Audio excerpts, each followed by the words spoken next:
जय हिंद। ना हूतीज ने पहली बार क्लस्टर बॉम्ब्स का इस्तेमाल किया है इसराइल पर अटैक करने के लिए, और इसराइल ने उसका बदला लिया हैवी एयर स्ट्राइक्स से यमन की कैपिटल सना पर। देखो हुआ क्या है कि फ्राइडे को यमन के हूती ग्रुप ने इसराइल पर एक मिसाइल लॉन्च किया। अब ये मिसाइल नॉर्मल नहीं था, इसमें क्लस्टर म्यूनिशंस थे, मतलब cluster bombs. First of all ये समझ लो कि क्लस्टर बॉम्ब होता क्या है। देखो सिंपल टर्म्स में समझाऊं तो ये एक बड़ा रॉकेट या मिसाइल होता है जो हवा में ओपन हो जाता है और उसके अंदर से छोटे छोटे बॉम्ब्स या बॉम्बलेट्स निकलते हैं। ये बॉम्बलेट्स वाइड एरिया में स्प्रेड होकर फट जाते हैं, लेकिन प्रॉब्लम ये है कि इनमें से कई डड्स होते हैं, मतलब जो तुरंत नहीं फटते, और बाद में कोई उनको छू ले या उस पर गलती से पैर पड़ जाए तो वो लैंडमाइन की तरह ब्लास्ट कर जाते हैं। इसलिए ये वेपन सिविलियंस के लिए बहुत डेंजरस होते हैं और इसी वजह से 100 से ज्यादा कंट्रीज ने इनको बैन कर दिया है। एंड एक इंटरेस्टिंग फैक्ट बताऊं आपको तो देखिए 100 से ज्यादा कंट्रीज ने convention on cluster munitions sign तो किया है जिसमें इन वेपन्स को बैन कर दिया गया, लेकिन जो सबसे पावरफुल नेशंस हैं जैसे इजराइल, रशिया, यूएसए, इनमें से किसी ने भी इस ट्रीटी को साइन ही नहीं किया है।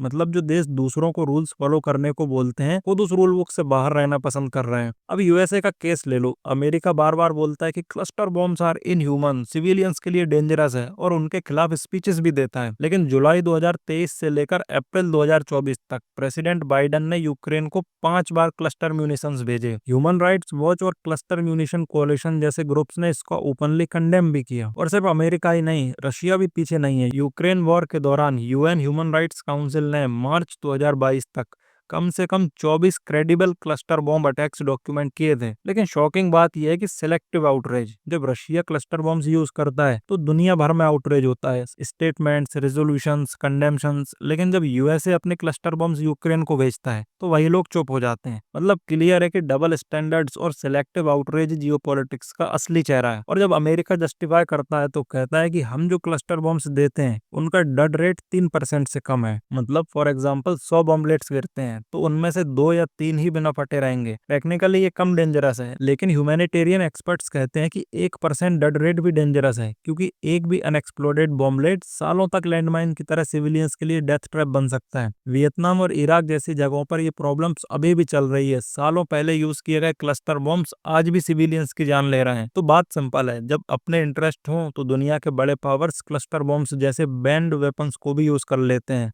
और जब उनके एनिमी करे तो उसको वॉर क्राइम लेवल कर देते हैं। यही है हिपोक्रेसी और डबल स्टैंडर्ड्स जो हर मेजर कॉन्फ्लिक्ट में हमेशा सामने आते हैं। खैर अब वापस हुतीस की स्टोरी पर आते हैं। तो हुतीस का ये मिसाइल इसराइल के सेंट्रल टाउन में गिरा, जहां एक बॉम्बलेट एक घर के यार्ड में लैंड हुआ और लाइट डैमेज हुआ। कोई सीरियस इंजरी नहीं आई, लेकिन ये पहली बार था जब हुतीस ने इस कॉन्फ्लिक्ट में क्लस्टर बॉम्ब्स यूज किए। इसराइल की आर्मी आईडीएफ अब इन्वेस्टिगेट कर रही है कि उनका डिफेंस सिस्टम क्यों फेल हुआ। नॉर्मली आयरन डोम मिसाइल्स को हवा में ही डिस्ट्रॉय कर देता है, लेकिन यहाँ वो फेल हो गया। अगले दिन इसराइल ने बदला लिया और यमन की कैपिटल सना पर हैवी एयर स्ट्राइक्स किए। टारगेट्स थे मिलिट्री कॉम्प्लेक्स और प्रेसिडेंशियल पैलेस, जो ऑफ कोर्स अब हुतीस के कंट्रोल में है। कैजुअलिटीज में 4 लोग मारे गए और 67 इंजर्ड हुए। नेतन्याहू ने कहा कि anyone who attacks us we attack them, anyone planning to attack us we attack them. मतलब इसराइल क्लियरली बोल रहा है कि अटैक हो या प्लानिंग, रिस्पॉन्स तो होगा ही। नाउ ये हुतीस एक्चुअली है कौन एंड इसराइल पर अटैक क्यों कर रहे हैं? देखो हुतीस एक रिबेल ग्रुप है यमन का, जो शिया मुस्लिम सेक्ट से बिलोंग करता है। इनका असल नाम है अंसर अल्लाह, लेकिन फाउंडर हुसैन अल हुती के नाम पर इसे हुतीस बोला जाता है। 2014 में इन्होंने यमन के कैपिटल सना से इंटरनेशनली रिकॉग्नाइज्ड गवर्नमेंट को हटा दिया था। इसी वजह से यमन में सिविल वॉर चल रही है जो अभी तक खत्म नहीं हुई है। और बात करें इसराइल के साथ कॉन्फ्लिक्ट के कनेक्शन की, तो अक्टूबर में जब इसराइल हमास वॉर गाजा में शुरू हुआ तब हुतीस ने बोला कि वो पैलेस्टीनियंस के सपोर्ट में इसराइल पर अटैक करेंगे। तब से इन्होंने मिसाइल्स इसराइल की तरफ लॉन्च किए और साथ ही रेड सी और गल्फ ऑफ एडन में भी कमर्शियल शिप्स पर अटैक किया,